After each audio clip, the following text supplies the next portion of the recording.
Hello everyone. Back again with film recaps. In this video, I'm going to recap one of a thriller films from 2022, titled Shut In. Before we get to the storyline, I'd like to wish everyone a happy and great day. Without further ado, let's get straight to the storyline.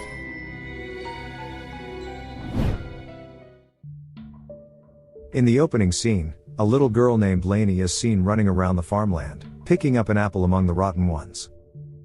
She heads back home with an apple in her hand, and gives it to her mom, Jessica. The mother rolls her eyes as Lainey has been collecting way too many apples that go uneaten, and tells Lainey that they don't need them. Jessica is a single mother with two young children named Lainey and Mason. The small family lives in Jessica's late grandma's house in the middle of nowhere, and as a former drug addict, Jessica is struggling to get by and is planning to move out of town, in hopes of getting a good job and starting anew.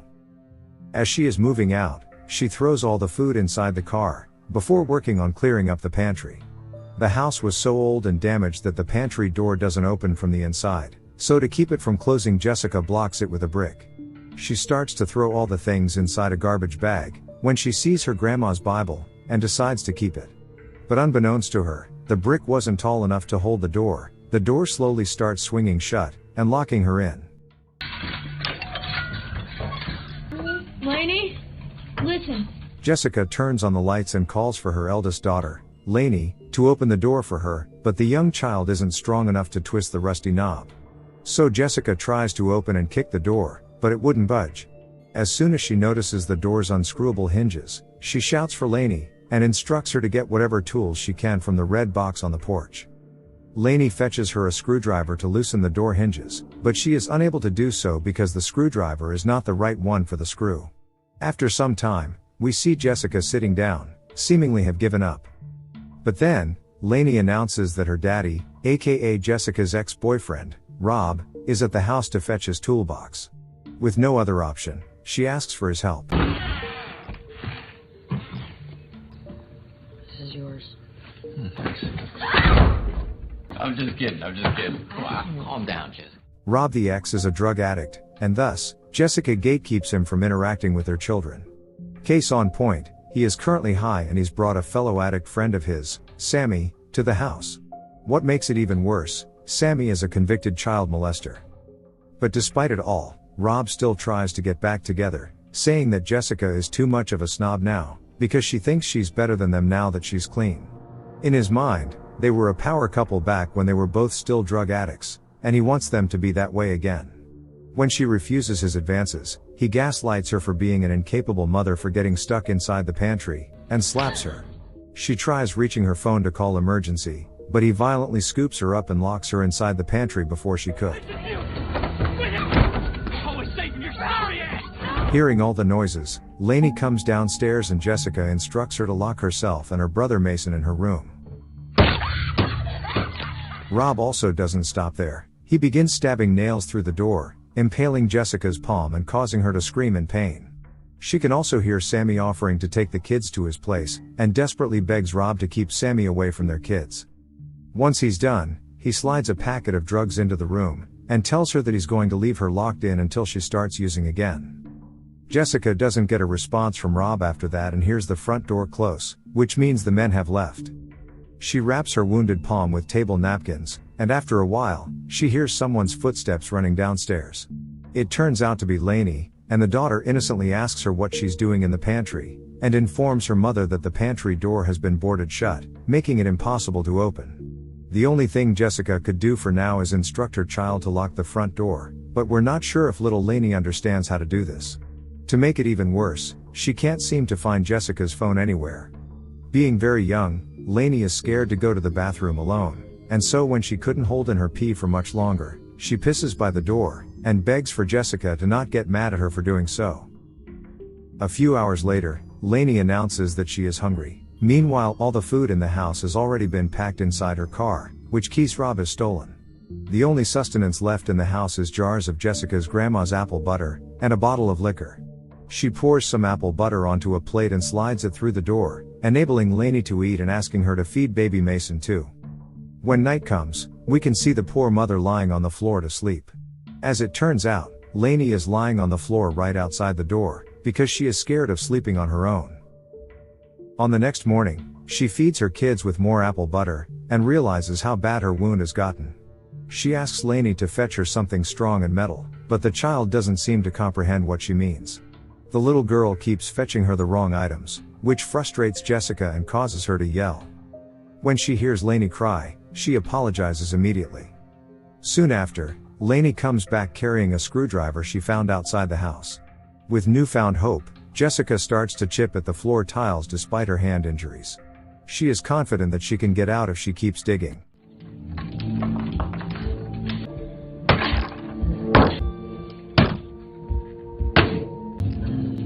But her hope doesn't last long. Lainey announces that Sammy the child molester is in the house. This causes Jessica to panic, so she quickly instructs Lainey to lock herself with Mason in her room upstairs. As expected, Sammy walks up to the pantry door just to rub in the fact that he's going to take Lainey, feeling like it's his right because Rob owes him money. He proceeds to climb upstairs to look for Lainey, so Jessica tries to think quickly.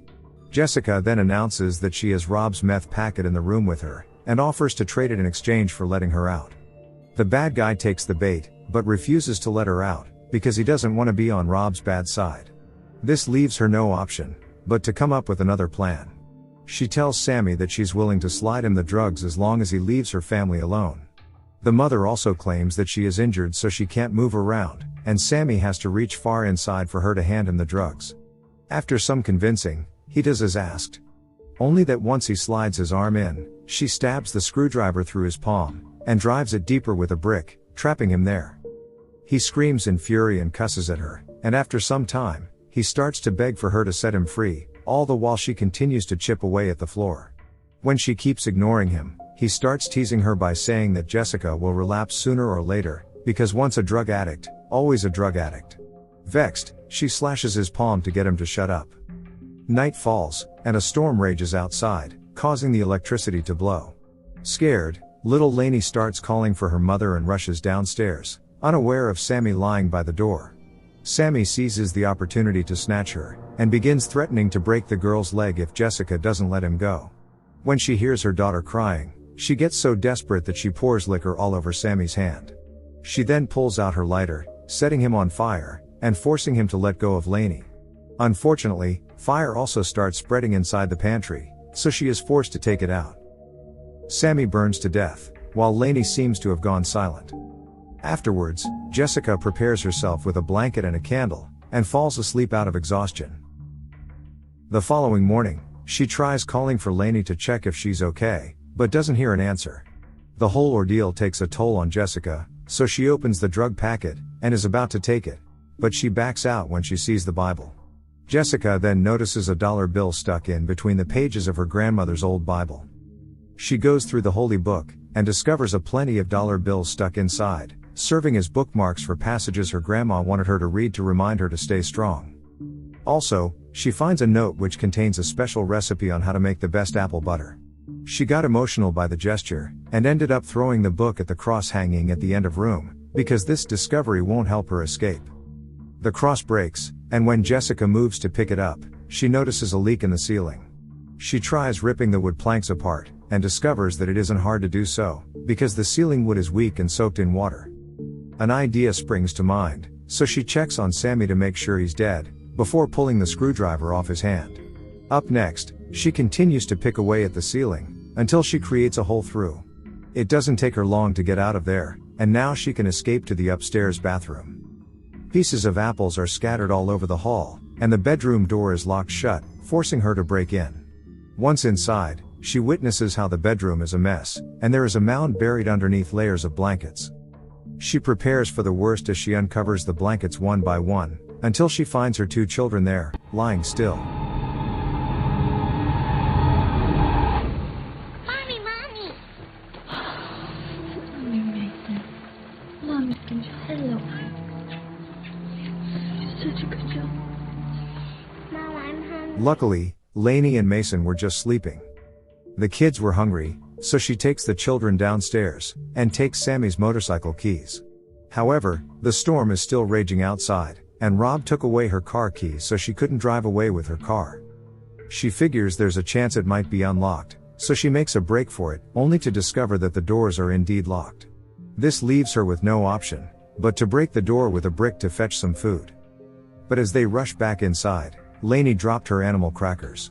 The little girl later begs for Jessica to fetch the animal crackers for her.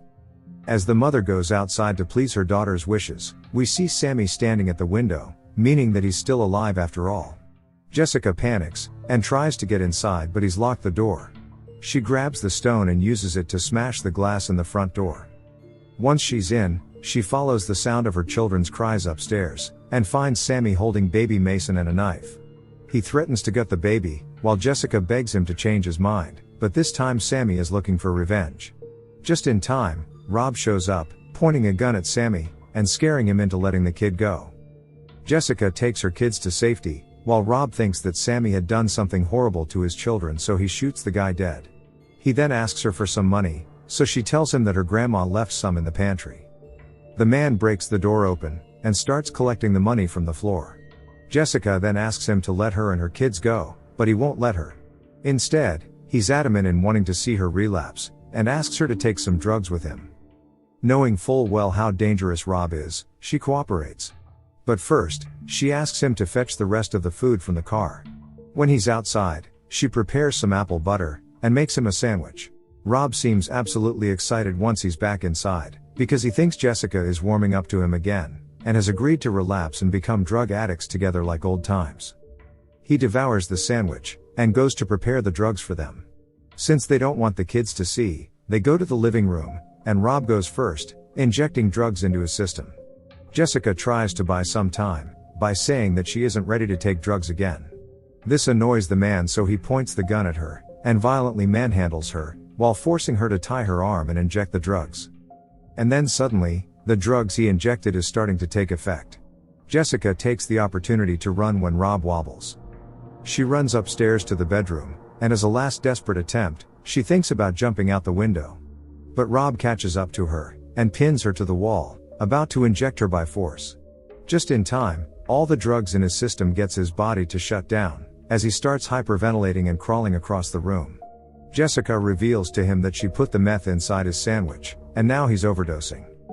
Furious, he threatens to kill her still, so she pushes him out of the window, killing him. The next scene shows a time jump. Jessica has changed her mind about moving to a new house, and decided to stay in the house she inherited from her grandma. She now makes a living by making homemade apple butter, and life seems to be looking up for her because she has made up her mind to never relapse again. The business is doing well as folks in town seem to love her apple butter, thanks to the recipe left by her late grandmother. And thus, the small family lives happily ever after.